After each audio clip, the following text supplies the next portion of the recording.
School रे पशिछि भालू भयरे school छाड़िले पिला एवं शिक्षक शिक्षयित्री।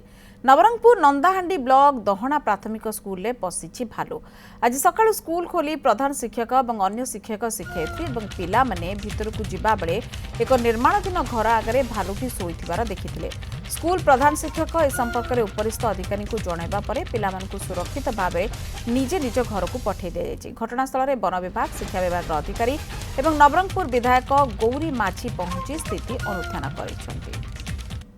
भालुटी पछाड़े शोईकर अच्छी तापर आम सागे सागे मो पिला बाहर काढ़ी आमर उपरस्थ अफिसर को खबर देली जो जोड़ियाक एबीओ सार आसी पर्यंत विषय भालुटा आम स्कूल बाउंड्री भितर अच्छी बर्तमान आम फरेस्ट सार सहित विषय जोगाजोग करूँ से आसिले से कार्यक्रम चलती मो स्टाफ पठे अलरेडी आम रेस्क्यू टीम भी जाऊँगी आम देखु पर्सनाली देखु जिनसा कौन हो पार के शीघ्र आम सेठू सेफली बाहर कर प्लां चलती एमती तो आसवे पाखापाखि आसुँच आम स्टाफ सतर्क रही जो भालू पशि आस पाखापाखि जनबसती गाँव पाक अलर्ट रही आम ड्राइव करूँ जंगल को बासस्थान को केमती सेफली फेरी प्रयास चलती।